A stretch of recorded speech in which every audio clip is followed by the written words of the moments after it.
ನಮಸ್ಕಾರ ವೀಕ್ಷಕರೇ, ಏಷ್ಯಾನೆಟ್ ಸುವರ್ಣ ನ್ಯೂಸ್ನ ಜಾತಕ ಫಲ ವಿಶೇಷ ಕಾರ್ಯಕ್ರಮಕ್ಕೆ ಸ್ವಾಗತ. ನಾನು ನಯನ ಶಂಕರ್. ಇವತ್ತು ಮಾರ್ಗಶಿರ ಮಾಸದ ಶನಿವಾರದ ದಿನ.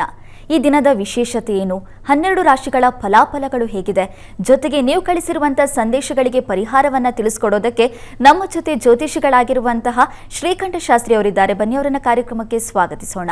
ಶಾಸ್ತ್ರಿಗಳೇ, ಕಾರ್ಯಕ್ರಮಕ್ಕೆ ಸ್ವಾಗತ. ನಮಸ್ಕಾರ.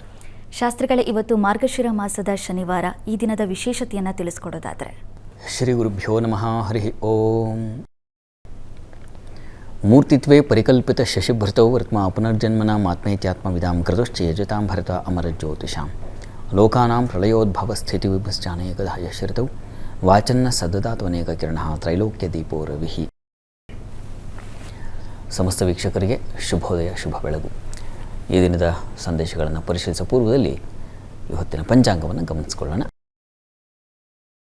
ಶ್ರೀ ಕ್ರೋಧಿನಾಮ ಸಂವತ್ಸರ, ದಕ್ಷಿಣಾಯಣ, ಹಿಮಂತ ಋತು, ಮಾರ್ಗಶಿರ ಮಾಸ, ಕೃಷ್ಣ ಪಕ್ಷವಾಗಿದೆ. ಈ ದಿವಸ ಶನಿವಾರವಾಗಿರ್ತಕ್ಕಂಥದ್ದು.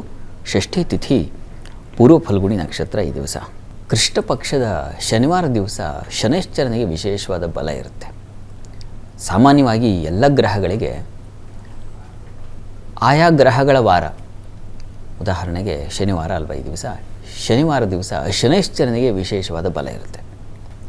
ಅದರಲ್ಲೂ ಶನಿಹೋರೆಯಲ್ಲಿ ಇನ್ನೂ ಹೆಚ್ಚಿನ ಬಲ ಇರುತ್ತೆ. ಶನಿಹೋರೆ ಯಾವಾಗ ಅಂತಂದರೆ ಪ್ರಾರಂಭ ಸೂರ್ಯೋದಯದಿಂದ 1 ಗಂಟೆಗಳ ಕಾಲ ಈ ಶನೈಶ್ಚರ ಹೊರೆ ಇರುತ್ತೆ. ಆಮೇಲೆ ಉಳಿದ ಗ್ರಹಗಳ ಇನ್ನು 6 ಗ್ರಹಗಳ ಹೊರೆ ಕ್ರಮೇಣವಾಗಿ ಅರ್ಕ ಶುಕ್ರ ಬುಧಶ್ಚಂದ್ರೋ ಮಂದೋ ಜೀವೋ ಧರಾಸುತಃ ಅಂತ ಸೂತ್ರ. ಅರ್ಕ ಶುಕ್ರ ಬುಧಶ್ಚಂದ್ರೋ ಮಂದೋ ಜೀವೋ ಧರಾಸುತಃ ಅಂತಂದರೆ, ಧರಾಸುತ ಅಂದರೆ ಕುಜ. ಹೀಗಾಗಿ ಅರ್ಕ ಶುಕ್ರ ಬುಧ ಚಂದ್ರ ಮಂದ ಶನೈಶ್ಚರ ಈ ದಿವಸದಿಂದ ಶುರುವಾಗುತ್ತೆ. ಇದಾದ ಮೇಲೆ ಮಂದ ಹೋರೆ ಆದಮೇಲೆ ಜೀವ ಅಂದರೆ ಗುರುವಿನ ಹೋರೆ ಶುರುವಾಗುತ್ತೆ. ಆಮೇಲೆ ಧರಾಸುತ ಅಂದರೆ ಕುಜನ ಹೋರೆ ಶುರುವಾಗುತ್ತೆ. ಆಮೇಲೆ ಅರ್ಕ ಹೋರೆ ಶುರುವಾಗುತ್ತೆ. ಆಮೇಲೆ ಶುಕ್ರನ ಹೋರೆ ಶುರುವಾಗುತ್ತೆ. ಆಮೇಲೆ ಬುಧನ ಹೊರೆ ಶುರುವಾಗುತ್ತೆ. ಚಂದ್ರನ ಹೊರೆ ಶುರುವಾಗುತ್ತೆ. ಆಮೇಲೆ ಮತ್ತೆ ಶನೈಶ್ಚರ ಹೊರೆ ಬರುತ್ತೆ. ಹೀಗೆ 1 ಗಂಟೆಗಳ ಕಾಲ ಅದನ್ನು ನೀವು ವಿಭಾಗ ಮಾಡ್ಕೊಂಡು ಹೋಗಬೇಕು. ಆಗ ನಿಮಗೆ ಮತ್ತೆ ಶನೈಶ್ಚರನ ಹೊರೆ ಸಿಗುತ್ತೆ. ಇಂಥ ಹೊರೆಗಳಲ್ಲಿ ಶನೈಶ್ಚರನ ಹೊರೆ ಇದ್ದ ಸಂದರ್ಭದಲ್ಲಿ ಶನೈಶ್ಚರ ಮಂದಿರಕ್ಕೆ ಹೋಗಿ ಶನೈಶ್ಚರನ ಪ್ರಾರ್ಥನೆ ಸಲ್ಲಿಸ್ತಕ್ಕಂಥದ್ದು, ಶನೈಶ್ಚರ ಸ್ತೋತ್ರಗಳನ್ನು ಪಠಣ ಮಾಡ್ತಕ್ಕಂಥದ್ದು, ಕಬ್ಬಿಣ ದಾನವನ್ನು ಸಲ್ಲಿಸ್ತಕ್ಕಂಥದ್ದು, ಅನಾಥರಿಗೆ, ಬಡಬಗ್ಗರಿಗೆ ಅವರಿಗೆಲ್ಲ ವಸ್ತ್ರ ಬಟ್ಟೆಯ ಒಂದು ದಾನವನ್ನು ಮಾಡ್ತಕ್ಕಂಥದ್ದು, ಅನ್ನದಾನ ಮಾಡ್ತಕ್ಕಂಥದ್ದು, ಶನೈಶ್ಚರನಿಗೆ ತಿಲಾನ ನೈವೇದ್ಯ ಮಾಡಿಸ್ತಕ್ಕಂಥದ್ದು, ಇದೆಲ್ಲ ಶನೈಶ್ಚರನಿಗೆ ತುಂಬ ಪ್ರೀತಿ ಪಾತ್ರವಾಗಿರ್ತಕ್ಕಂಥದ್ದು. ಇವುಗಳನ್ನು ಈ ಶನಿವಾರ ದಿವಸ ಇಂತಹ ಹೊರೆಯಲ್ಲಿ ಮಾಡಿದ್ರೆ, ಶನಿ ಹೊರೆಯಲ್ಲಿ ನೀವು ಈ ದಿವಸ ಪ್ರಾತಃ ಕಾಲದಲ್ಲಿ ದರ್ಶನ ಮಾಡಿದ್ದೆ ಆದರೆ ಅದು ಬಹಳ ವಿಶೇಷವಾದ ಅನುಗ್ರಹ ಶನೈಶ್ಚರ ಕೊಡ್ತಾನೆ. ಸಾಮಾನ್ಯವಾಗಿ ಶನೈಶ್ಚರ ದೇವಸ್ಥಾನಗಳಲ್ಲಿ ಶನಿವಾರ ಕಿಕ್ಕಿರಿದು ಬಿಟ್ಟಿರುತ್ತೆ. ಯಾವ ಸಿನಿಮಾ ಹಾಲಿಗೂ ಯಾವ ಮಾಲ್ಗಳಲ್ಲೂ ಇಲ್ಲದೇ ಇರತಕ್ಕಂತಹ ಒಂದು ಭಕ್ತಿ, ಅಲ್ಲೆಲ್ಲ ಏನು ಸ್ವೇಚ್ಛೆ ಇರುತ್ತೆ. ಆದರೆ ಶನೈಶ್ಚರ ಮಂದಿರದಲ್ಲಿ ಕ್ಯೂನೂ ಇರುತ್ತೆ, ಜೊತೆಗೆ ಭಕ್ತಿ ಭಯವೂ ಇರ್ತದೆ. ಹಾಗೆ ಶನೈಶ್ಚರ ನಮ್ಮೆಲ್ಲರನ್ನ ಹಿಡಿದಿಟ್ಟು ಬಿಟ್ಟಿದ್ದಾನೆ ತನ್ನ ಉಗ್ರ ಕಣ್ಣುಗಳಿಂದ, ಉಗ್ರ ಸ್ವರೂಪದಿಂದ. ಹೆದರಬೇಕಕ್ಕ ಅವಶ್ಯಕತೆ ಏನೂ ಇಲ್ಲ. ಹೆದರ್ಕೊಳ್ಳೋದು ಯಾವಾಗ ತಪ್ಪು ಮಾಡಿದರೆ ಆಗ. ಮನುಷ್ಯನ ಸ್ವಭಾವೇ ಅದು, ತಪ್ಪು ಮಾಡೋದೇ ಅಲ್ವಾ. ಪ್ರತಿ ದಿವಸ ಏನೋ ಒಂದು ತಪ್ಪು ಮಾಡಿ ಮನಸ್ಸಿಗೆ ಅನಿಸ್ತಾ ಇರುತ್ತೆ. ಹೊರಗೆ ಪ್ರಪಂಚಕ್ಕೆ ಗೊತ್ತಿಲ್ಲದೆ ಇರಬಹುದು ಆ ತಪ್ಪುಗಳು, ಆದರೆ ಮನಸ್ಸಿಗೆ ಇದು ನಾನು ಒಂದು ಮಾತು ಕೂಡ ಯಾರಿಗೂ ಏನೋ ಹೇಳುವಾಗ ಇದು ಹೇಳಬಾರ್ದಾಗಿತ್ತೇನೋ, ಅವ್ರ ಮನಸ್ಸಿಗೆ ನೋವಾಯಿತೇನೋ ಅನ್ನೋ ಭಾವ ನಮಗೆ ಬಂದೇ ಬರುತ್ತೆ. ಇಂಥ ತಪ್ಪುಗಳ ಸರಮಾಲೆಯನ್ನು ಹೊತ್ತು ನಾವು ಶನೈಶ್ಚರನ ಮುಂದೆ ಹೋಗ್ತೀವಲ್ಲ, ಅದು ನಿಜವಾಗಿ ಭಯ. ಶನೈಶ್ಚರನ ಸ್ವರೂಪದಿಂದಲ್ಲ, ಶನೈಶ್ಚರನ ಒಂದು ಕಾಟದಿಂದಲೂ ಅಲ್ಲ. ಇದನ್ನೇ ಹೋಗಲ್ಲ ನಾವು ನಿವೇದನೆ ಮಾಡ್ಕೊಳ್ತಕ್ಕಂಥದ್ದು. ಹೀಗೆ ತಿಳಿದೇನೋ ಏನೋ ಒಂದು ಅಪರಾಧ ಮಾಡಿದ್ದೀನಿ, ಅಪರಾಧಿ ಭಾವ ಅಲ್ಲಿ ಪ್ರಾರ್ಥನೆಯಲ್ಲಿ ಅದೇ ಇದೆ ಅಲ್ವಾ. ಪಾಪೋಹಂ ಪಾಪಕರ್ಮ ಪಾಪಾತ್ಮ ಪಾಪ ಸಂಭವ ತ್ರಾಹಿಮಾನ್ ಕೃಪಯಾ ದೇವ ಶರಣಾಗತ ವತ್ಸಲ. ಇದನ್ನು ತಾನೇ ನಾವು ಹೇಳೋದು. ಎಷ್ಟು ಪಾಪದ ಮೂಟೆ ಹೊತ್ಕೊಂಡು ಬಂದಿದೆಯೋ, ವಸ್ತುತಃ ಹಿಂದಿನ ಜನ್ಮದ ಪೂರ್ವಾರ್ಜಿತ ಕರ್ಮ ಫಲ ನಿಮಿತ್ತವಾಗಿ ನಾನೀಗ ಹುಟ್ಟಿದ್ದೀನಲ್ಲಪ್ಪ, ಅದರದ್ದು ಇದೆಯಲ್ಲ ಹೊರೆ, ಇವಾಗೇ ಮಾಡ್ತಾ ಇರೋದಲ್ಲ, ಹಿಂದಿಂದೂ ಇದೆ. ಇವುಗಳನ್ನೆಲ್ಲ ಅಳಿಸಿ ಹಾಕುವಂಥ ಶನೈಶ್ಚರದ ಮುಂದೆ ಪ್ರಾರ್ಥನೆ ಮಾಡಿದ್ರೆ ಶನೈಶ್ಚರ ಬಹಳ ಬೇಗ ಶೀಘ್ರದಲ್ಲಿ ಅನುಗ್ರಹಿಸ್ತಾನೆ. ಶನೈಶ್ಚರನನ್ನು ಮೂದಲಿಸದೆ, ಭಯಪಡದೆ, ಪ್ರೀತಿಯಿಂದ, ಅಕ್ಕರೆಯಿಂದ ಪ್ರಾರ್ಥನೆ ಮಾಡಿ. ಈ ದಿವಸ ಷಷ್ಠಿ ಬೇರೆ ಇದೆ, ಸುಬ್ರಹ್ಮಣ್ಯ ಸನ್ನಿಧಾನಕ್ಕೂ ಹೋಗಿ ಬನ್ನಿ. ಸುಬ್ರಹ್ಮಣ್ಯಗೆ ಬಾಳೆಹಣ್ಣು, ಜೇನು ಇಂಥವುಗಳ ಸಮರ್ಪಣೆ, ಫಲ ಸಮರ್ಪಣೆ ಮಾಡಿದ್ರೆ ಬಹಳ ಆತನಿಗೆ ಇಷ್ಟವಾಗುತ್ತೆ. ಎರಡೂ ಮಾಡಿ, ಒಳ್ಳೆಯದಾಗಲಿ. ಖಂಡಿತವಾಗ್ಲೂ ಶಾಸ್ತ್ರಿಗಳೇ, ಶನಿದೇವ ಅಂದಾಗಲೇ ಜನರಿಗೆ ಏನೋ ಒಂದು ರೀತಿ ಭಯ. ಆದರೆ ನಾವು ಶನಿಯನ್ನ ಕೂಡ ಭಕ್ತಿಯಿಂದ ಪೂಜಿಸಿದಾಗ ಆತನಿಂದ ಕೂಡ ನಾವು ಅನುಗ್ರಹವನ್ನ ಪಡಿಬಹುದು ಅನ್ನೋದನ್ನ ತಿಳಿಸ್ಕೊಟ್ರಿ ಶಾಸ್ತ್ರಿಗಳೇ. ಮುಂದೆ ನಾವು ವೀಕ್ಷಕರ ಸಂದೇಶಗಳ ಕಡೆ ಗಮನ ಹರಿಸೋಣ. ಮೊದಲನೇ ಸಂದೇಶವನ್ನ ಮೈಸೂರಿನಿಂದ ರಘು ಅವರು ಕಳಿಸಿದರು ಶಾಸ್ತ್ರಿಗಳೇ. ಇವರು ಹುಟ್ಟಿದ ದಿನಾಂಕ 26/1987. ಹುಟ್ಟಿರೋ ಸಮಯ ಮಧ್ಯಾಹ್ನ 1 ಗಂಟೆ. ಇವರು ವ್ಯಾಪಾರ ಮತ್ತು ಮನೆ ಸಮಸ್ಯೆ ಇದೆ, ಪರಿಹಾರವನ್ನ ಹೇಳಿ ಅಂತ ಕೇಳಿದರು ಶಾಸ್ತ್ರಿಗಳೇ. ರಘು ಅವರ ಪ್ರಶ್ನೆ ಒಂದು ವ್ಯಾಪಾರಕ್ಕೆ ಸಂಬಂಧಿಸಿದೆ ಮತ್ತು ಮನೆಗೆ ಸಂಬಂಧಿಸಿದೆ. ಮನೆ ಯಾವಾಗ ಆಗುತ್ತೆ ಅಂತ ಕೇಳಿದಾರಲ್ವಾ? ಹೌದು ಶಾಸ್ತ್ರಿ. ಜಾತಕ ನೋಡೋಣ. ನೋಡಿ, ತಮ್ಮದು ಕನ್ಯಾ ಲಗ್ನವಾಗಿದೆ. ಲಗ್ನದಿಂದ ವ್ಯಾಪಾರದ ಅಧಿಪತಿ ನೋಡಿ, ಕರ್ಮಾಧಿಪತಿ ಚೆನ್ನಾಗಿದ್ದರೆ ಸಾಮಾನ್ಯವಾಗಿ ಹೆಚ್ಚಿನ ಅನುಕೂಲ ಉಂಟಾಗುತ್ತೆ. ನಿಮ್ಮ ಜಾತಕದಲ್ಲಿ ಅಂಥದ್ದೊಂದು ಲಕ್ಷಣ ಇದೆ. ಯಾಕೆಂದರೆ ಅಲ್ಲಿ ಬುಧ ಕರ್ಮಸ್ಥಾನದಲ್ಲೇ ಇದ್ದಾನೆ, ಮೌಢ್ಯನಾಗಿಲ್ಲ, ರವಿ ಜೊತೆಗಿದ್ದಾನೆ. ಇದು ಬುಧಾದಿತ್ಯ ಯೋಗ ಅಂತ. ಈ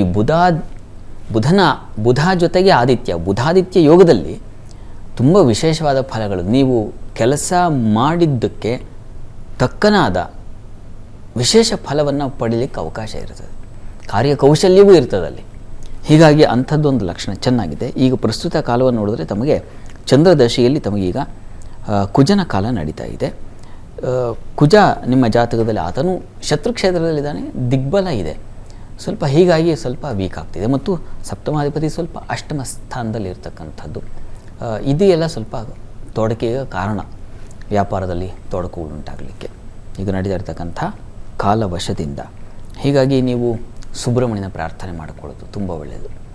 ಸುಬ್ರಹ್ಮಣ್ಯ ಸನ್ನಿಧಾನಕ್ಕೆ ನೀವು ಪ್ರತಿ ಮಂಗಳವಾರ ಅಲ್ಲಿ ಒಂದು ಫಲ ಪಂಚಾಮೃತ ಸೇವೆ ಇದನ್ನು ಮಾಡಿಸಿ, ನಿಮ್ಮ ವ್ಯಾಪಾರದಲ್ಲಿ ಒಂದು ಬಲ ಬರುತ್ತೆ. ಇನ್ನು ಮನೆ ಬಗ್ಗೆ ಕೇಳಿದ್ದೀರಾ. ಮನೆಗೆ ಈಗ ಸದ್ಯಕ್ಕೆ ಅವಕಾಶಗಳಿಲ್ಲ, ಸ್ವಲ್ಪ ತಡವಾಗಿ ಆಗುತ್ತೆ. 2031ರಲ್ಲಿದೆ. ಹೀಗಾಗಿ ಈಗಲೇ ಹೊರೆ ಮಾಡಿಕೊಳ್ಳೋ ಅವಶ್ಯಕತೆ ಏನೂ ಇಲ್ಲ. ಸಮಾಧಾನವಾಗಿರಿ, ವ್ಯಾಪಾರದ ಕಡೆ ಗಮನ ಹರಿಸಿ, ಆಗುತ್ತೆ. ಶುಕ್ರ ತುಂಬ ಚೆನ್ನಾಗಿದೆ ನಿಮ್ಮ ಜಾತಕದಲ್ಲಿ. ಒಂದು ಟೈಮ್ ಬಂದಾಗ ತಕ್ಷಣ ಆಗುತ್ತೆ. ಒಳ್ಳೆಯದಾಗಲಿ. ಸರಿ ಶಾಸ್ತ್ರಿಗಳೇ. ಇನ್ನು ಬೆಂಗಳೂರಿನಿಂದ ಮಂಜುನಾಥ್ ಅನ್ನೋರು ಸಂದೇಶವನ್ನು ಕಳಿಸಿದ್ದಾರೆ. ಇವರು ಹುಟ್ಟಿರೋ ದಿನಾಂಕ 22/1962. ಹುಟ್ಟಿರೋ ಸಮಯ ಬೆಳಗಿನ ಜಾವ 6:21. ಆಸ್ತಿ ವಿಚಾರ 15 ವರ್ಷದಿಂದ ಕೇಸ್ ನಡೀತಾ ಇದೆ.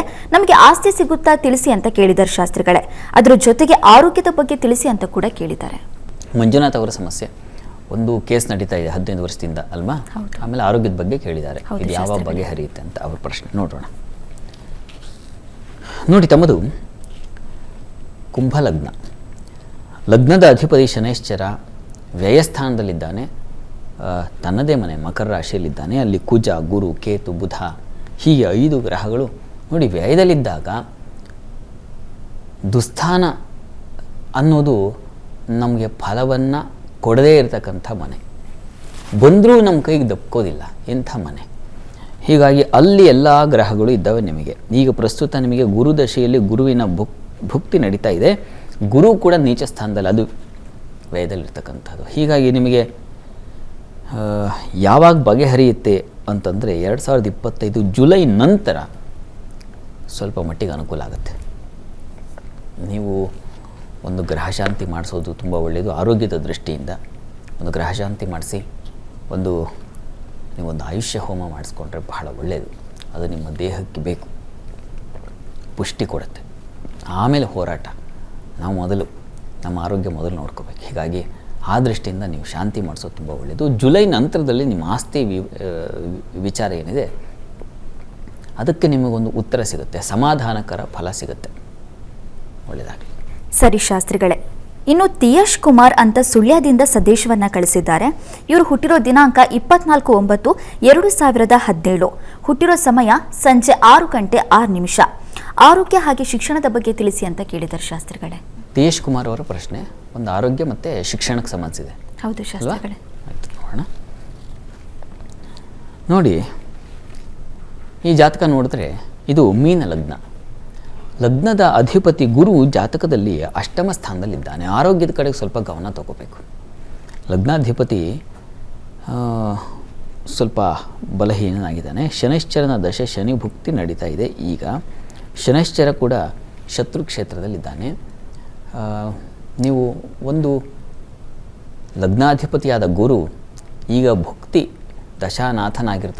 ಭುಕ್ತಿನಾಥನಾಗಿರ್ತಕ್ಕಂಥ ಶನೈಶ್ಚರ, ಎರಡು ಗ್ರಹ ಶಾಂತಿ ಬೇಕು.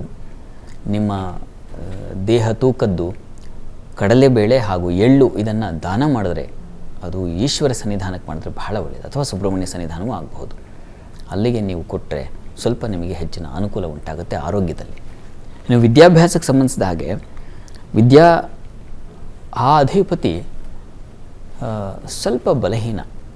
ಈ ಕಾರಣದಿಂದ ಸುಬ್ರಹ್ಮಣ್ಯ ಪ್ರಾರ್ಥನೆ, ವಿದ್ಯಾಭ್ಯಾಸಕ್ಕೂ ಅಷ್ಟೇ ಸುಬ್ರಹ್ಮಣ್ಯ ಸನ್ನಿಧಾನದಲ್ಲಿ ಸ್ವಲ್ಪ ಜೇನಿನ ಅಭಿಷೇಕ ಮಾಡಿಸಿ ಪ್ರಸಾದ ತಗೊಳ್ಳಿ. ಪ್ರತಿ ಮಂಗಳವಾರ ವಿದ್ಯಾಭ್ಯಾಸ ಮುಗಿಯುವವರೆಗೆ ಮಾಡಿದ್ರೆ ತುಂಬ ಒಳ್ಳೆಯದು. ಅದು ಸ್ವಲ್ಪ ವಿದ್ಯೆಯನ್ನು ಹೆಚ್ಚಿಸುತ್ತೆ, ಅಂದರೆ ಆಸಕ್ತಿಯನ್ನು ಹೆಚ್ಚಿಸುತ್ತೆ. ಓದಬೇಕಪ್ಪ ನಾನು, ಅದು ಇದು ತಂಟೆಗೆ ಹೋಗಬಾರ್ದು, ಇವ್ರ ತಂಟೆ ಸೇರಬಾರ್ದು, ಸಹವಾಸ ಬಿಡಿಸಿ ಓದಿನ ಕಡೆಗೆ ಸ್ವಲ್ಪ ಮಗ್ನತೆ ಬರುತ್ತೆ. ಹೀಗಾಗಿ ಪ್ರತಿ ಮಂಗಳವಾರ ಅದನ್ನು ಮಾಡಲಿ, ಒಳ್ಳೆಯದಾಗಲಿ. ಇದೀಗ ಮೊದಲ 6 ರಾಶಿಗಳ ಫಲಾಫಲ ಹೇಗಿದೆ ಅಂತ ನೋಡ್ತಾ ಹೋಗೋಣ. ಶಾಸ್ತ್ರಿಗಳೇ, ಮೊದಲ 6 ರಾಶಿಗಳ ಫಲಾಫಲ ಹೇಗಿದೆ ಅಂತ ತಿಳಿಸೋದಾದರೆ? 12 ರಾಶಿಗಳ ಫಲಾಫಲ ತಿಳಿಯುವ ಮುನ್ನ ಈ ಹೊತ್ತಿನ ಗ್ರಹಸ್ಥಿತಿಯನ್ನು ಗಮನಿಸ್ಕೊಳ್ಳೋದಾದರೆ, ವೃಷಭ ರಾಶಿಯಲ್ಲಿ ಗುರು ಇರ್ತಕ್ಕಂಥದ್ದು, ಕರ್ಕಟಕ ರಾಶಿಯಲ್ಲಿ ಕುಜ, ಚಂದ್ರ ಇರ್ತಕ್ಕಂಥದ್ದು ಸಿಂಹ ರಾಶಿಯಲ್ಲಿ, ಕನ್ಯಾ ರಾಶಿಯಲ್ಲಿ ಕೇತು, ರವಿ ಬುಧ ವೃಶ್ಚಿಕ ರಾಶಿಯಲ್ಲಿ ಇರುವುದನ್ನು ನೋಡ್ತಾ ಇದ್ದೀವಿ. ಇನ್ನು ರವಿ ಜೊತೆಗೆ ಈ ದಿವಸ ಮಾಂದಿಬುದ್ಧಿಯಾಗಿದೆ, ಅದು ಧನು ರಾಶಿಯಲ್ಲಿ. ಇನ್ನು ಶುಕ್ರ, ಶನಿ ಹಾಗೂ ರಾಹು ಇವರು ಕ್ರಮೇಣ ಮಕರ, ಕುಂಭ, ಮೀನುಗಳಲ್ಲಿದ್ದಾರೆ. ಹೀಗಿರುವಾಗ 12 ರಾಶಿಗಳ ಫಲಾಫಲ ಹೇಗಿದೆ ಗಮನಿಸ್ತಾ ಹೋಗೋಣ. ಮೊದಲಿಗೆ ಮೇಷರಾಶಿಯವರಿಗೆ ಈ ದಿವಸ ನಿಮಗೆ ವೃತ್ತಿಯಲ್ಲಿ ಬಹಳ ವಿಶೇಷವಾದ ಅನುಕೂಲಗಳಿದೆ. ಸ್ತ್ರೀಯರಿಗೆ ಹೆಚ್ಚಿನ ಮಾನ್ಯತೆ ಸಾಧ್ಯತೆ ಚೆನ್ನಾಗಿದೆ. ಬುದ್ಧಿ ಚುರುಕಾಗಿರುತ್ತದೆ ಈ ದಿವಸ. ವಿದ್ಯಾಭ್ಯಾಸ ಮಾಡ್ತಾ ಇರತಕ್ಕಂಥ ವಿದ್ಯಾರ್ಥಿಗಳಿಗೆ ತುಂಬ ಚೆನ್ನಾಗಿದೆ. ಹೈಯರ್ ಸ್ಟಡೀಸ್ ಅವರಿಗೆ ತುಂಬ ಚೆನ್ನಾಗಿದೆ. ಆದರೆ ತಂದೆ ಮಕ್ಕಳಲ್ಲಿ ಮಾತ್ರ ಪ್ರಮಾದ ಏರ್ಪಾಡಾಗುತ್ತೆ ಈ ದಿವಸ. ಹೀಗಾಗಿ ತುಂಬ ಜಾಗ್ರತೆಯಿಂದ ಇರಬೇಕು. ಹೆಚ್ಚು ಮಾತಾಡೋದು ಒಳ್ಳೆಯದಲ್ಲ. ಹೀಗಾಗಿ ಆ ತಂದೆಯ ವಿಚಾರದಲ್ಲಿ, ತಂದೆ ಮಕ್ಕಳ ವಿಚಾರದಲ್ಲಿ ಮಾತ್ರ ಸ್ವಲ್ಪ ಸೂಕ್ಷ್ಮ ವ್ಯವಹಾರ ಬೇಕು ಈ ದಿವಸ. ಈಶ್ವರನ ಪ್ರಾರ್ಥನೆ ಮಾಡಿ. ಇನ್ನು ವೃಷಭ ರಾಶಿಯವರಿಗೆ ಈ ದಿವಸ ನಿಮಗೆ ಸ್ನೇಹಿತರಿಂದ ತುಂಬ ಸಹಕಾರ ಚೆನ್ನಾಗಿದೆ. ಸ್ನೇಹಿತರ ಜೊತೆಗೆ ಒಂದು ವಿಹಾರ ಪ್ರಯಾಣ ಹೊರಟುಬಿಡ್ತೀರಾ ಈ ದಿವಸ, ಅಂಥದ್ದೊಂದು ಲಕ್ಷಣ ಚೆನ್ನಾಗಿದೆ. ಇನ್ನು ಈ ದಿವಸ ಬೆಟ್ಟ ಗುಡ್ಡ ಪ್ರದೇಶಗಳಲ್ಲಿ ಇರ್ತಕ್ಕಂಥವರಿಗೆ, ಅದರಲ್ಲಿ ಕೃಷಿ ಮಾಡ್ತಾ ಇರ್ತಕ್ಕಂಥವ್ರಿಗೆ ತುಂಬ ಚೆನ್ನಾಗಿದೆ. ವಿಶೇಷವಾದ ಅನುಕೂಲಗಳು ಉಂಟಾಗ್ತಕ್ಕಂಥ ಸಾಧ್ಯತೆ ಇದೆ. ನೀರಿನ ಸೌಕರ್ಯ ಚೆನ್ನಾಗಿರುತ್ತದೆ ಈ ದಿವಸ. ಹಳ್ಳಿಗಳಲ್ಲಿ ಒಳ್ಳೆಯ ಹಿತವಾದ ವಾತಾವರಣ ಇರುತ್ತೆ. ಯಾವುದೇ ಗಲಾಟೆ ಗದ್ದಲ ಅಕ್ಕಪಕ್ಕದವರಿಂದಲೂ ಕೂಡ ಸಮಸ್ಯೆಗಳಿಲ್ಲದೆ ಚೆನ್ನಾಗಿರ್ತೀರ ಈ ದಿವಸ. ಕೆಲವೊಮ್ಮೆ ಅಕ್ಕಪಕ್ಕದವರೇ ಕಿರಿಕಿರಿ ಆಗಿಬಿಟ್ಟಿರ್ತಾರೆ, ಆದರೆ ಈ ದಿವಸ ಹಾಗಿಲ್ಲ. ಇನ್ನು ಈ ದಿವಸ ನಿಮಗೆ ನಷ್ಟತೆ ಇದೆ, ಒಂದು ವಸ್ತು ನಷ್ಟತೆ ಇದೆ. ಹೀಗಾಗಿ ಅದರಲ್ಲೂ ಸರ್ಕಾರಿ ಕ್ಷೇತ್ರದಲ್ಲಿರ್ತಕ್ಕಂಥವ್ರು ತುಂಬ ಎಚ್ಚರಿಕೆಯಿಂದ ಇರಬೇಕು. ಯಾವುದೋ ಫೈಲು, ಯಾವುದೋ ಡಾಕ್ಯುಮೆಂಟು, ಇನ್ನೇನೋ ಒಂದು ಇಂಪಾರ್ಟೆಂಟ್ ಅನ್ನಿಸ್ತಕ್ಕಂಥದ್ದು ಮಿಸ್ಪ್ಲೇಸ್ ಆಗಿಬಿಡ್ತಕ್ಕಂಥದ್ದು, ಕಳೆದು ಹೋಗಿಬಿಡ್ತಕ್ಕಂಥದ್ದು, ಅದನ್ನು ಹುಡುಕಿ ಹೈರಾಣ ಆಗಿಬಿಡ್ತೀರ. ಕಾರ್ತವೀರ್ಯಾರ್ಜುನ ಸ್ಮರಣೆ ಮಾಡಿ. ಮಿಥುನ ರಾಶಿಯವರಿಗೆ ಈ ದಿವಸ ಸಹೋದರ ಸಹಕಾರ ತುಂಬ ಚೆನ್ನಾಗಿರುತ್ತೆ. ಮತ್ತು ಇದು ಸೇವಕರು, ಸಹಾಯಕರು, ಯಾರೋ ಕೆಲಸ ವಹಿಸಿರ್ತಾರಲ್ಲ, ಅವರಿಂದ ನಿಮಗೆ ತುಂಬ ಅನುಕೂಲಕರ ವಾತಾವರಣ ಚೆನ್ನಾಗಿದೆ. ವೃತ್ತಿಯಲ್ಲೂ ತುಂಬ ಚೆನ್ನಾಗಿದೆ ಈ ದಿವಸ. ದಾಂಪತ್ಯದಲ್ಲಿ ಮನಸ್ತಾಪ ಇದೆ ಈ ದಿವಸ. ಸಂಗಾತಿಯ ಸಹಕಾರ ಇಲ್ಲದೆ ಅವರ ಮುಖ 3 ಕಡೆಗೆ ಮಾಡಿಕೊಂಡು ಮನಸ್ಸಿಗೆ ಬೇಸರ ಮಾಡಿಕೊಂಡು ಹೀಗೆ ಅಂತೂ ಆ ಭಾವ ನಿಮಗೆ ಅಷ್ಟು ಚೆನ್ನಾಗಿಲ್ಲ ಈ ದಿವಸ. ಹೀಗಾಗಿ ಶಾಂತರಾಗಿರಿ. ಪಾರ್ವತಿ ಪರಮೇಶ್ವರ ಪ್ರಾರ್ಥನೆ ಮಾಡ್ಕೊಳ್ಳಿ, ಅಥವಾ ಶಿವಸನ್ನಿಧಾನದಲ್ಲಿ ಒಂದು ಹಾಲು ಜೇನು ಅಭಿಷೇಕ ಮಾಡಿಸಿ ಪ್ರಸಾದ ತೀರ್ಥ ತಗೊಳ್ಳಿ. ಇದೆಲ್ಲ ತುಂಬ ಒಳ್ಳೆಯದು. ಕರ್ಕಟಕ ರಾಶಿಯವರಿಗೆ ದಿವಸ ನೋಡಿ, ದ್ವಿತೀಯದ ಚಂದ್ರನಿಂದಾಗಿ ಧನಲಾಭ ತುಂಬ ಚೆನ್ನಾಗಿದೆ. ವಿದ್ಯಾರ್ಥಿಗಳಿಗೆ ತುಂಬ ಚೆನ್ನಾಗಿದೆ. ಕುಟುಂಬದಲ್ಲಿ ಸ್ತ್ರೀಯರಿಗೆ ನೀವು ಹೇಳಿದ್ರೆ ಮುಗೀತು, ಆಯ್ತು ಅವ್ರು ಹೇಳಿದರೆ ಮುಗೀತು ಅನ್ನೋ ಆ ರೀತಿಯ ಒಂದು ಅನುಕೂಲ ಸೂಚಿಸ್ತಾ ಇದೆ. ತುಂಬ ಚೆನ್ನಾಗಿದೆ ಈ ದಿವಸ. ಸಂಗಾತಿಯ ಸಪೋರ್ಟ್ ತುಂಬ ಚೆನ್ನಾಗಿರುತ್ತೆ. ಸಂಗಾತಿಯಲ್ಲಿ ಯಾವುದೇ ವಿರಸ ಭಾವನೆ ಇಲ್ಲ, ಮಿಥುನ ರಾಶಿಯವರಿಗಿದ್ದಾಗಿಲ್ಲ, ಚೆನ್ನಾಗಿದೆ. ವ್ಯಾಪಾರದಲ್ಲೂ ತುಂಬ ಚೆನ್ನಾಗಿರ್ತದೆ, ಅನುಕೂಲ ವಾತಾವರಣ, ಸ್ನೇಹಿತರಿಂದ ಸಹಕಾರ ಇತ್ಯಾದಿ ಎಲ್ಲ ಚೆನ್ನಾಗಿದೆ. ಸ್ವಲ್ಪ ಮಟ್ಟಿಗೆ ಆರೋಗ್ಯ ವ್ಯತ್ಯಾಸ ಆಗಬಹುದು, ಇದ್ರ ಕಡೆ ಗಮನ ಕೊಡಿ. ಈ ದಿವಸ ಶಿವಕವಚವನ್ನು ಕೇಳಿಸ್ಕೊಳ್ಳಿ, ಒಳ್ಳೆಯದು. ಇನ್ನು ಸಿಂಹರಾಶಿ. ಸಿಂಹರಾಶಿಯವರಿಗೆ ಈ ದಿವಸ ಸಿಂಹರಾಶಿಯವರಿಗೆ ನಿಮ್ಮ ರಾಶಿಯಿಂದ ಚಂದ್ರ ಅಲ್ಲೇ ನಿಮ್ಮ ರಾಶಿಯಲ್ಲೇ ಇದ್ದಾನೆ, ವ್ಯಯಾಧಿಪತಿ. ಹೀಗಾಗಿ ಶುಭ ಕಾರ್ಯಗಳಿಗೆ ವ್ಯಯ ಉಂಟಾಗುತ್ತೆ. ಹೆಚ್ಚಿನ ಕೊಂಡುಕೊಳ್ಳುವ ಮನೋಭಾವ ಬರುತ್ತೆ. ಆತ್ಮೀಯರಿಗಾಗಿ ಏನು ಉಡುಗೊರೆ ಕೊಡಿಸ್ತಕ್ಕಂತಹ ಸಾಧ್ಯತೆ ಇದೆ. ಜೊತೆಗೆ ಸಂಗಾತಿಯ ಸಪೋರ್ಟ್ ಚೆನ್ನಾಗಿದೆ. ವ್ಯಾಪಾರದಲ್ಲಿ ಚೆನ್ನಾಗಿರ್ತದೆ. ವೃತ್ತಿಯಲ್ಲೂ ತುಂಬ ಚೆನ್ನಾಗಿದೆ, ಅನುಕೂಲಕರ ವಾತಾವರಣ ಇದೆ. ಆದರೆ ಮಕ್ಕಳ ವಿಚಾರದ ಸ್ವಲ್ಪ ಕಿರಿಕಿರಿ ಆಗುತ್ತೆ, ಮನಸ್ಸಿಗೆ ಬೇಸರ. ಅವರ ಒಂದು ವರ್ತನೆ, ಅವರ ಒಂದು ನಡೆ, ಅವರ ಒಂದು ಮಾತು, ಇವೆಲ್ಲ ನಿಮಗೆ ಬೇಸರ ಉಂಟು ಮಾಡೋ ಸಾಧ್ಯತೆ ಇರುತ್ತೆ. ಈಶ್ವರನಿಗೆ ರುದ್ರಾಭಿಷೇಕ ಮಾಡಿಸಿ. ಇನ್ನು ಕನ್ಯಾ ರಾಶಿ. ಕನ್ಯಾ ರಾಶಿಯವರಿಗೆ ದಿವಸ ನಿಮಗೆ ವೃತ್ತಿಯಲ್ಲಿ ಸ್ವಲ್ಪ ಶತ್ರುಗಳ ಬಾಧೆ ಸೂಚಿಸುತ್ತೆ. ಸಮಸ್ಯೆಗಳು ಉಲ್ಬಣಿಸ್ತಾ ಇದೆ ಅವರಿಂದ ಅಂತ ಅನಿಸ್ಲಿಕ್ಕೆ ಶುರುವಾಗುತ್ತೆ. ಇನ್ನು ಸ್ವಲ್ಪ ವ್ಯಯವೂ ಇದೆ. ಈ ಹಾಲು ಹೈನು ಇಂಥ ವ್ಯಾಪಾರಿಗಳಿಗೆ ಹೆಚ್ಚಿನ ಹೊರೆಯಾಗುತ್ತೆ. ಆರ್ಡ್ರ್ ಬಂದಿರುತ್ತೆ, ಆದರೆ ಅಷ್ಟು ಖರ್ಚಾಗಲ್ಲ. ಅಂದರೆ ಕೊಟ್ಟ ಆರ್ಡ್ರ್ಗಳು ಯಾವುದು ನಿಮಗೆ ನೀವು ಲಂಸಮ್ ಏನು ತೊಗೊಂಡಿರ್ತೀರ ಅದು ಅಷ್ಟು ಖಾಲಿ ಆಗೋದಿಲ್ಲ. ಆ ರೀತಿಯ ಒಂದು ತೊಡಕುಂಟಾಗುತ್ತೆ, ವೇಸ್ಟ್ ಆಗ್ತಕ್ಕಂತಹ ಸಾಧ್ಯತೆ ಅದನ್ನು ಸೂಚಿಸ್ತಾ ಇದೆ. ಹಾಲು ಹೈನು ತರಕಾರಿ ಇಂಥ ಕ್ಷೇತ್ರಗಳಲ್ಲಿರೋರು ಹುಷಾರು. ಇನ್ನು ಈ ದಿವಸ ಪ್ರಯಾಣದಲ್ಲಿ ಕೂಡ ತೊಂದರೆ ಇದೆ. ಅತಿಯಾದ ಸ್ಪೀಡು ಇದು ಒಳ್ಳೆಯದಲ್ಲ. ಈ ದಿವಸ ನಷ್ಟ ಇದೆ. ವಾಹನದಿಂದಾಗಿ ತೊಡಕಿನಿಂದ ನಷ್ಟ, ಇವುಗಳನ್ನೆಲ್ಲ ಸೂಚಿಸ್ತಾ ಇದೆ. ಹುಷಾರು. ಈ ದಿವಸ ನೀವು ಈಶ್ವರನ ಪ್ರಾರ್ಥನೆಯನ್ನು, ಈಶ್ವರ ಸನ್ನಿಧಾನಕ್ಕೆ ಹೋಗಿ ಗಣಪತಿ ಪ್ರಾರ್ಥನೆಯನ್ನು ಮಾಡಿ ಆಮೇಲೆ ಪ್ರಾರಂಭ ಮಾಡಿ ದಿನಚರಿಯನ್ನು. ಇನ್ನು ತುಲಾರಾಶಿ. ತುಲಾರಾಶಿಯವರಿಗೆ ದಿವಸ ಲಾಭದಾಯಕವಾಗಿದೆ. ನೋಡಿ, ವೃತ್ತಿಯಲ್ಲಿರ್ತಕ್ಕಂತಹ ಎಲ್ಲರಿಗೆ ಲಾಭದ ದಿನ. ಸ್ತ್ರೀಯರಿಗೆ ಬಹಳ ವಿಶೇಷವಾದ ಅನುಕೂಲ ಇದೆ. ಸ್ತ್ರೀಯರಿಂದ ಒಳ್ಳೆಯ ಸಲಹೆ ಸಿಗುತ್ತೆ. ಈ ದಿವಸ ಅನುಕೂಲ ಚೆನ್ನಾಗಿದೆ. ಈ ದಿವಸ ನಿಮ್ಮ ಸ್ನೇಹಿತರು, ಬಂಧುಗಳ ಸಹಕಾರ ಇವು ಕೂಡ ತುಂಬ ಚೆನ್ನಾಗಿದೆ. ಆದರೆ ಸಹೋದರಲ್ಲಿ ಸ್ವಲ್ಪ ಮನಸ್ತಾಪ ಬರುತ್ತೆ. ಸ್ವಲ್ಪ ಭಯದ ವಾತಾವರಣ ಇದೆ ಈ ದಿವಸ. ಭಯ ನಿವಾರಣೆಗೆ ನೀವು ಕೂಡ ಶಿವನ ಪ್ರಾರ್ಥನೆ, ಶಿವ ಸಹಸ್ರನಾಮ ಹೇಳ್ಕೊಳ್ಳಿ. ಇನ್ನು ವೃಶ್ಚಿಕ ರಾಶಿ.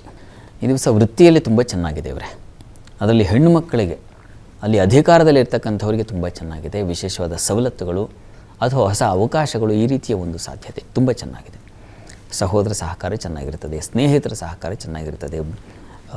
ಸಂಗಾತಿಯ ವಿಚಾರದಲ್ಲಿ ಒಂದು ಸಾಮರಸ್ಯ, ಒಂದು ಅನುಕೂಲದ ವಾತಾವರಣ ಇದೆ. ಆದರೆ ಹಣಕಾಸಿನ ವಿಚಾರದಲ್ಲಿ ಸ್ವಲ್ಪ ತೊಂದರೆ ಸಿಕ್ಕಾಕೊಳ್ತೀರ. ಅದು ವೃತ್ತಿ ಸ್ಥಳದಲ್ಲಿ. ಅಲ್ಲಿ ಚಂದ್ರ ಚೆನ್ನಾಗಿದೆ, ಇಲ್ಲ ಅಂತಲ್ಲ. ಆದರೆ ಹಣ ವ್ಯವಹಾರ ಮಾತ್ರ ಅಲ್ಲಿ ಅನಾನುಕೂಲವಾಗಿದೆ. ಮುಖ್ಯವಾಗಿ ಅಧಿಕಾರದಲ್ಲಿ ಇರ್ತಕ್ಕಂಥವ್ರು ಹುಷಾರು. ರಾಜಕಾರಣದಲ್ಲಿರ್ತಕ್ಕಂಥವ್ರು, ರಾಜಕೀಯ ಸರ್ಕಾರಿ ಕ್ಷೇತ್ರಗಳಲ್ಲಿ ಕೆಲಸ ಮಾಡೋರು ತುಂಬ ಹುಷಾರಾಗಿರಿ. ಈ ದಿವಸ ಈಶ್ವರ ಸನ್ನಿಧಾನಕ್ಕೆ ನೀವು ನವಧಾನ್ಯ ದಾನ ಮಾಡೋದು ತುಂಬ ಒಳ್ಳೆಯದು. ಇನ್ನು ಧನುರಾಶಿ. ಧನುರಾಶಿಯವರಿಗೆ ಈ ದಿವಸ ವೃತ್ತಿಯಲ್ಲಿ ತುಂಬ ಅನುಕೂಲಕರ ವಾತಾವರಣ ಇದೆ. ಪ್ರೆಷರು ಹಾಗೆ ಇದೆ. ಸಮಸ್ಯೆ ಇಲ್ಲ, ಅದು ಪ್ರೆಷರ್ ಇರ್ತದೆ. ಆದರೆ ಈ ದಿವಸ ನಿಮಗೆ ಆರೋಗ್ಯವು ತೊಂದರೆ ಉಂಟಾಗ್ತಕ್ಕಂಥ ಲಕ್ಷಣ ಇದೆ. ಕಣ್ಣಿನ ಬಾಧೆ, ಮುಖ್ಯವಾಗಿ ಮೂಳೆಗಳ ಸಮಸ್ಯೆ ಉಂಟಾಗುವ ಸಾಧ್ಯತೆ ಹೆಚ್ಚಾಗಿದೆ. ಹುಷಾರಾಗಿರಿ. ಅದರ ಹೊರತಾಗಿ ದೈವಾನುಕೂಲ ಚೆನ್ನಾಗಿದೆ. ಈ ದಿವಸ ದೇವತಾ ಪೂಜೆ ಪುನಸ್ಕಾರ ಇಂಥ ಮನಸ್ಸು ಹಾಗಿರ್ತದೆ. ಒಂದು ದೇವಸ್ಥಾನಕ್ಕೆ ಹೋಗ್ಬಿಟ್ಟು ಕೆಲಸ ಮಾಡೋಣ ಅಂತ ಆ ರೀತಿಯಲ್ಲಿ ಪ್ರಾರ್ಥನೆಗೆ ದಿವಸ ಆದಿತ್ಯ ಹೃದಯ ಕೇಳಿಸ್ಕೊಳ್ಳಿ. ಇನ್ನು ಮಕರ ರಾಶಿ. ಮಕರ ರಾಶಿಯವರಿಗೆ ಈ ದಿವಸ ನಿಮಗೆ ವ್ಯಯ ಹೆಚ್ಚಾಗಿದೆ. ನಷ್ಟ, ಸಂಗಾತಿಯಿಂದ ನಷ್ಟ ಸೂಚಿಸ್ತಾ ಇದೆ. ನೀವೇನೋ ಅಪೇಕ್ಷೆ ಇಟ್ಕೊಂಡಿರ್ತೀರ, ಅದು ನಿಮಗೆ ವಿರುದ್ಧವಾಗುತ್ತೆ. ಆ ರೀತಿಯ ನಿಮ್ಮ ಅಪೇಕ್ಷೆಗಳೇ ನಿಮ್ಮನ್ನು ತಿಂದು ಹಾಕಿಬಿಡುತ್ತೆ, ನಿಮಗೆ ಲಾಸ್ ಮಾಡುತ್ತೆ. ಹುಷಾರಾಗಿರಿ. ಇನ್ನು ವೃತ್ತಿಯಲ್ಲಿ ಸ್ವಲ್ಪ ಪರವಾಗಿಲ್ಲ, ಅನುಕೂಲಕರ ವಾತಾವರಣ ಚೆನ್ನಾಗಿದೆ. ಕುಟುಂಬ ಸಹಕಾರ ಚೆನ್ನಾಗಿದೆ.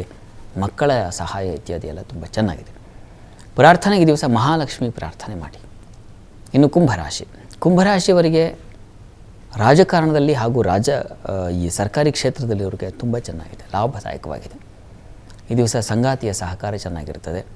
ಜೊತೆಗೆ ವ್ಯಾಪಾರಿಗಳಿಗೆ ಬಹಳ ವಿಶೇಷವಾಗಿದೆ. ಹಾಲು ಹೈನು ವ್ಯಾಪಾರಿಗಳಿಗೆ ಚೆನ್ನಾಗಿದೆ. ಈ ದಿವಸ ನಿಮಗೆ ಸ್ತ್ರೀಯರಿಗೆ ಹೆಚ್ಚಿನ ನಷ್ಟ ಅದನ್ನು ಸೂಚಿಸ್ತಾ ಇದೆ. ಹೀಗಾಗಿ ನೀವು ಕೂಡ ಮಹಾಲಕ್ಷ್ಮಿ ಸನ್ನಿಧಾನಕ್ಕೆ ಬಿಳಿ ಹೂಗಳನ್ನು ಸಮರ್ಪಣೆ ಮಾಡಿ. ಇನ್ನು ಮೀನರಾಶಿ. ಮೀನರಾಶಿಯವರಿಗೆ ಈ ದಿವಸ ನಿಮಗೆ ವೃತ್ತಿಯಲ್ಲಿ ತುಂಬ ಕಿರಿಕಿರಿ ಇದೆ.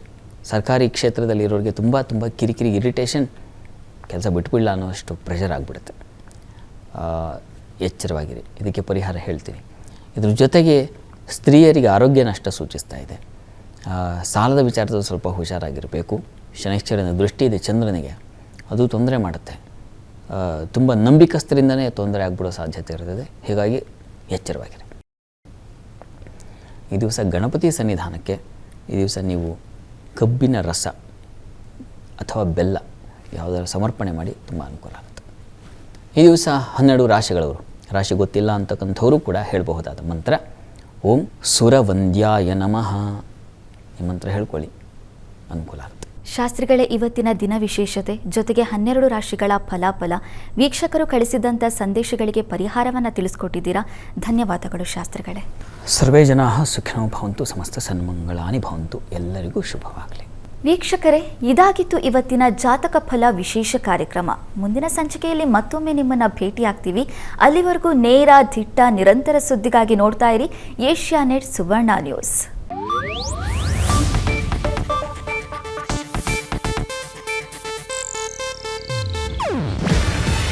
ಇದು ಏಷ್ಯಾನೆಟ್ ನ್ಯೂಸ್ ನೆಟ್ವರ್ಕ್ ಪ್ರಸ್ತುತಿ.